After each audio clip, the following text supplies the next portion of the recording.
നിങ്ങൾ അൽബേക്ക് എന്ന് പറഞ്ഞ ബ്രാൻഡിനെ പറ്റി കേട്ടിട്ടില്ലേ?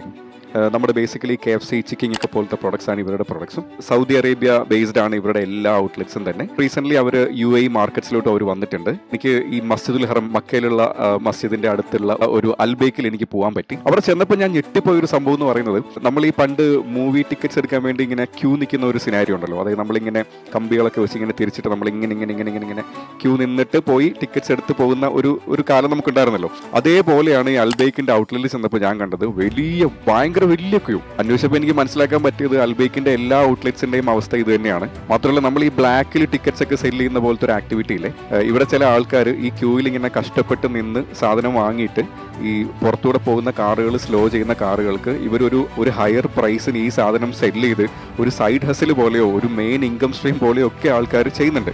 ഉറപ്പായിട്ടും ഇവർക്ക് വളരെ സ്ട്രക്ചേർഡ് ആയിട്ടുള്ള ഒരു IT ഇനേബിൾഡ് സിസ്റ്റമോ അല്ലെങ്കിൽ ഒരു വർക്ക് ഫ്ലോയും ഒക്കെ ഉണ്ടാവും. പക്ഷെ ഇതിനൊക്കെ അപ്പുറം അൽബേക്ക് ഇങ്ങനെ ഇമ്പാക്ട് ചെയ്യുന്നതിന് ഒരു റീസൺ ഉണ്ട്. എന്നെ കേൾക്കുന്ന എല്ലാ ബിസിനസ് ഓണേഴ്സിനും ഈ ഒരു മൊമെന്റ് മുതൽ നിങ്ങളുടെ ബിസിനസ്സിൽ ഇംപ്ലിമെന്റ് ചെയ്യാൻ പറ്റുന്ന ഒരു ഗ്രേറ്റർ ഡീൽ എന്നൊക്കെ നമുക്ക് വേണേൽ അതിനെ പറയാം. Welcome to another episode of gems from Humax 2024. അൽബേക്കിന്റെ ഫൗണ്ടർ ആദ്യം തന്നെ ഡിസൈഡ് ചെയ്തിരുന്നു അദ്ദേഹത്തിന്റെ പ്രോഫിറ്റിന്റെ 5% അദ്ദേഹം അത് പടച്ചവന് വേണ്ടി സ്പെൻഡ് ചെയ്യുമെന്ന്. അദ്ദേഹത്തിന് ശേഷം അദ്ദേഹത്തിന്റെ മക്കള് ഈ ഒരു ബിസിനസ് ടേക്കപ്പ് ചെയ്യുകയുണ്ടായി. അപ്പൊ ഈ ഒരു മൊമെന്റിൽ എല്ലാവരും വിചാരിച്ചു ഫാദർ ഒരു ഭയങ്കര ചാരിറ്റി ആക്ടിവിറ്റി ഉള്ള ആളായിരുന്നു, പക്ഷെ മക്കൾ അതങ്ങ് സ്റ്റോപ്പ് ചെയ്യുമെന്ന് എല്ലാവരും വിചാരിച്ചിരുന്നു. പക്ഷേ ദേ മേഡ് ഇറ്റ് 10%. ആ ഒരു മൊമെന്റ് മുതലൊക്കെ അൽബേക്ക് ശരിക്കും പറഞ്ഞു കഴിഞ്ഞാൽ നമ്മൾ ഈ നാടൻ ഭാഷയിൽ പറയുവാണെങ്കിൽ പടർന്ന് പന്തലിക്കാണ് ശരിക്കും ഉണ്ടായത്.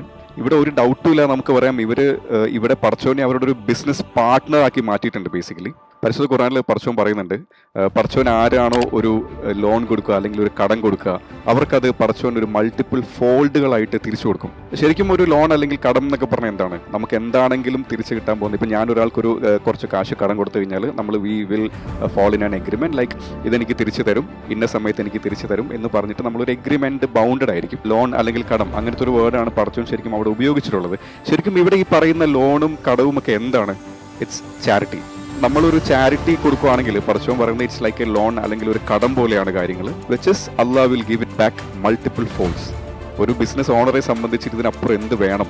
നമ്മുടെ ബിസിനസിന്റെ ലാഭത്തിന്റെ ഒരു ഭാഗം കൊണ്ട് ഈ ജീവിതത്തിൽ പെട്ടു നിൽക്കുന്ന ചില മനുഷ്യരുടെ ജീവിതത്തിൽ കുറച്ച് കളർ കൊടുക്കാൻ പറ്റുക എന്ന് പറയുന്നത്, നമ്മൾ ആ ഒരു എമൗണ്ട് കൊണ്ട് ചിലപ്പോൾ വാങ്ങിക്കാൻ ആഗ്രഹിച്ചിരുന്ന പല കാര്യങ്ങൾ വാങ്ങിക്കുമ്പോൾ കിട്ടുന്ന ഒരു ഫീലിങ്സുമായിട്ടൊന്നും ചിലപ്പോൾ ഒരിക്കലും ഇക്വേറ്റ് ചെയ്യാൻ പോലും പറ്റുന്നുണ്ടാവില്ല. അതിനുമൊക്കെ അപ്പുറമായിരിക്കും അതിന്റെ ഒരു ഇമ്പാക്ട് എന്ന് പറയുന്നത്.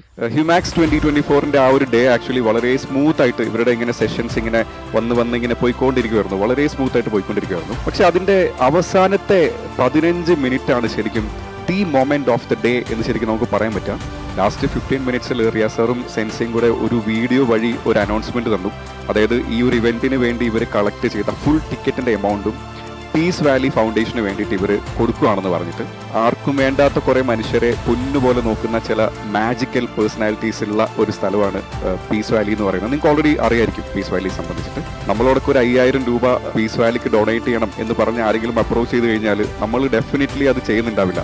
പക്ഷേ ഈ ഒരു മൊമെന്റിൽ നമ്മൾ പോലും അറിയാതെ ഇത്രയും വലിയ ഒരു ആക്ടിവിറ്റിയുടെ ഭാഗമായി നമ്മൾ ഹ്യൂമാക്സിലൂടെ, എൻ്റെ കൂടെ വന്ന ആബിനും അൽത്താഫും അഫ്സലും ഒക്കെ അവിടെ ഇരുന്ന് കണ്ണ് നിറയുന്നത് ഞാൻ കണ്ടു. ആ ഒരു മൊമെന്റിൽ കണ്ണൊന്ന് ചെറുതായിട്ടെങ്കിലും നനയാത്ത ഒരു മനുഷ്യൻ പോലും ആ മൊമെന്റിൽ അവിടെ ഉണ്ടായിരുന്നു എന്ന് എനിക്ക് തോന്നുന്നില്ല. പടച്ചൻ ഓൾറെഡി റിയാസ് സാറിന്റെയും സെൻസിയുടെയും ഒക്കെ ബിസിനസിന്റെ ഒരു പാർട്ട്ണറാണ്. ഇത് നമുക്ക് എവറി ഡേ കാണാനും പറ്റുന്നുണ്ട്. ആസ് എ ബിസിനസ് ഓണർ ഇതിലും വലിയ ഒരു പ്രോമിസ്ഡ് ഡീൽ നമുക്കിനി കിട്ടാനില്ല. പടച്ചോൻ ഞാനും നിങ്ങളും ഒക്കെ ആക്ഷൻ എടുക്കാൻ വേണ്ടി wait ചെയ്തിരിക്കുന്നുണ്ട്. May Almighty bless each and every one of us abundantly. May peace and blessings be upon you. Thank you so much.